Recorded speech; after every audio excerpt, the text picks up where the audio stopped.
If you're a discerning individual, you might be wondering to yourself, why did he come out yesterday and attack Christians so hard?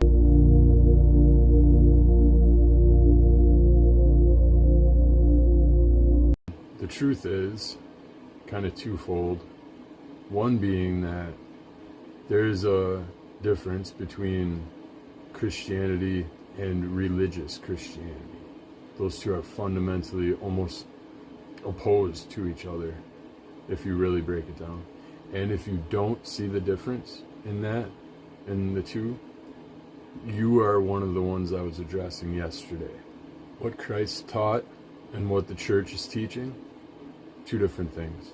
From the soul's perspective, and now I don't mean to conflict dogma here on the devout ones, but the karma that is incurred in interactions and stuff.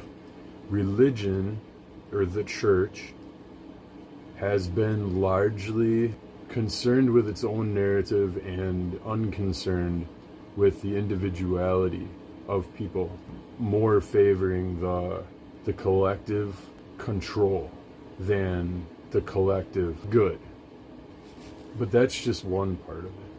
The other part of it is that religion teaches narcissism, perpetuates an idea of the portrayal of sanctity and the competition for how sanctimonious someone can be over another person. It also incentivizes that competition to the righteous narcissist or the religious narcissist. That's a term, but I feel like embedded in the very teachings themselves, if they are taken literally, they are a very narcissistic description of a sacred being, God. How do they describe it? So that he could correlate with your worldview, so that you had something to conceptualize how you should treat God, exactly how you should act or model yourself after, or anything along those lines. They were written by a bunch of narcissistic Arabs thousands of years ago. Like, let's not take that shit literally. There's a lot of pictorial references, sort of like analogies. There's so much that isn't literally literal in the Bible that it shouldn't even be accessible at that level. It really, if people are going to take it word for word, they should really re-break it down into what it's actually saying and not using these 1,000-year-old pictorial references for things. That's just my gripe as far as like how it's portrayed to the people. But as far as what the church is pushing, perpetrating, and also supporting. You know, I talked a lot about like the homeless and the SNAP people yesterday and what Jesus would do in that situation. Also how Jesus wouldn't put a fucking ballroom on the White House in the event of all this other shit going on in the world. Heal that first. Let's start with what's wrong instead of creating more problems for ourselves in the long run. It's the people that are still able to follow someone like that. You know who I'm talking about. You still follow him, you're still behind him, maybe because he's the only answer that makes sense, because everything else sounds chaotic to you, so you're just like, give me this person. But that's by design. It's all meant to seem chaotic. In fact, Trump being the only one that looks somewhat resembling truth to some people is by design, so that you go to him. He's your guy, you know. But when you look at the grand perspective and how no matter which side of the aisle, they're both contributing to the same collective goal, and it goes way above who's sitting in the White House and who's like calling the shots on the world. It goes above that. It comes down to your daily life and the systems that are in place that are suppressing you, suppressing us. We're stuck in a broken system. And part of what is supporting and perpetuating that are the same people that are putting a fucking ballroom on the White House while SNAP families are going hungry and homeless are everywhere. Meanwhile, we're deporting a massive amount of our seasonal and migrant workers right now that aren't going to be replaced, that are going to be needed. Is this going to create a food shortage? Is that the idea?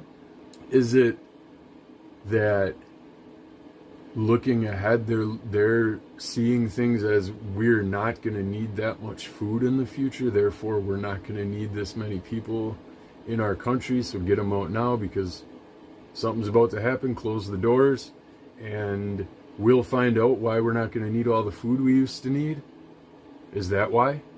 There's a lot of changes happening right now, and if you look at them and patternize them, you can draw certain correlations to the behaviors that we're seeing. It might seem chaotic, but in the grand scheme of things, it makes perfect sense. I think back to the Obama presidency and when he used to talk about the destruction of the nuclear family and the fundamental transformation of America, I think is what he said. But I used to be horrified by that message. That wasn't necessarily taking it from a conservative side, hearing it from a liberal. You almost kind of take it as a threat or a warning, or this is what this is what we are doing. So just so you know, I think it was a warning from Obama, but it was more of a this is what's happening, just so you know, kind of a thing. Like out of his control, kind of. Like the mechanism is so much bigger than the man delivering the message there. Unfortunately, I was in that hive mind mentality of kill the messenger. The messenger is the evil one. But no, he was just delivering the message that his higher ups had been implementing for a long time by that point. And we were just going to be seeing the effect of it roll out, and he was warning us about it. It wasn't that he was telling us that that as a result of his plans, this is what's happening. No. He was warning us that this is what you're going to start seeing. And now look at us now. How far we've come. Just trying to get people to wake up. Ultimately, not trying to piss anyone off or offend anyone by calling them out.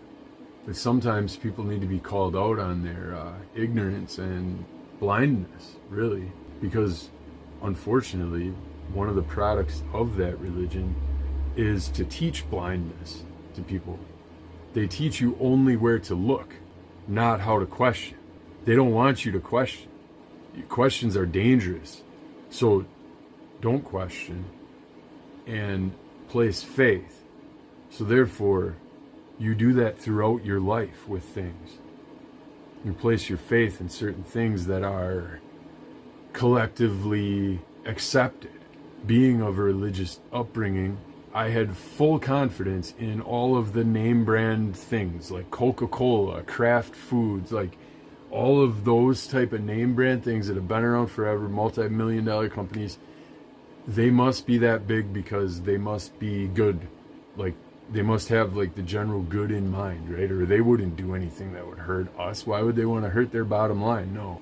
None of that was a consideration because I was taught to blindly have faith, blindly follow, don't question, go along with it. We're okay, therefore you'll be okay, sort of a mentality. And that's a dying mentality. That's that's a fucking hole in the side of the ship type of mentality to have, is because if you don't question anything, you're not practicing your discernment.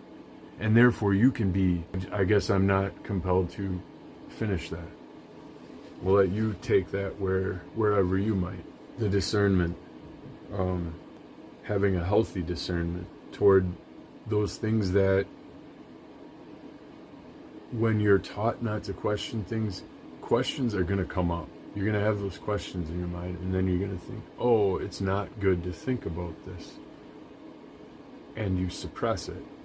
That question in your head, now you don't feel fulfilled inside. And now you're going to go and seek fulfillment in other things. Sometimes those things might not even be aligned with the religion that you've been practicing, that has told you, that has caused this feeling of emptiness inside of you. Do you see how we came right back around? All you got to do is open it up just a little bit. Start using that discernment on things, questioning things.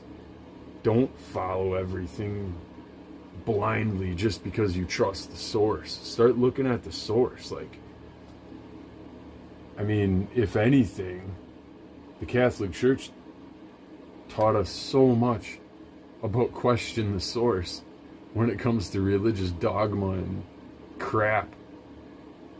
Martin Luther rebelled against the Catholics, nailed his 99 Theses. He said, we no longer need the church. Jesus said this, all we need is Jesus' teachings, Jesus' word. The church is, is not a thing. We don't need it. What did we do?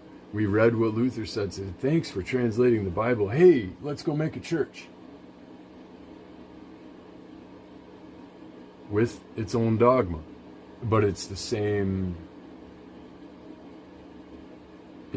trap. That's the problem. I don't disagree with the teachings of Jesus. I disagree with the construct of sin and the fact that shame and guilt and fear and doubt is perpetuated by them. Those are low vibrating frequencies meant to keep you low, at a low consciousness state. And when you're at that low consciousness state, all of your thoughts are going to be generated from that place. And it could be a place of lack, a place of scarcity, a place of fear and doubt, worry, stuff like that. Anxiety is high. Anxiety is just fear, breaking people from this fear, this infection that's in our country right now. That's my number one goal here, is not to piss people off or get them offended or get them talking shit about me. I mean, although that would help, I think a little bit of shit talking would help my numbers a little bit, but I'm sure that comes with its own features.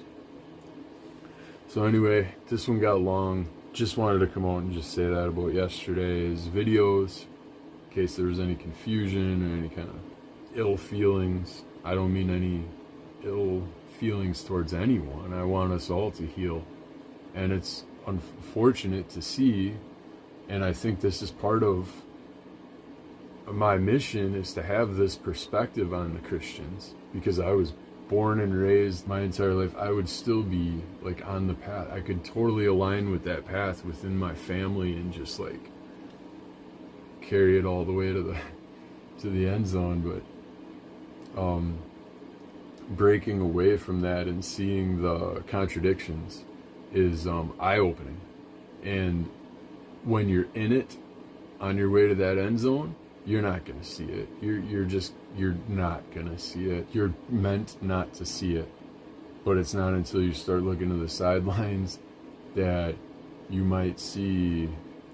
I'm going to stop with that football analogy right now. We might discover that we don't even have to be playing football. And to round it out, why don't we just start playing soccer? I don't know. That's the message. I hope it found you well, and never stop spreading your light.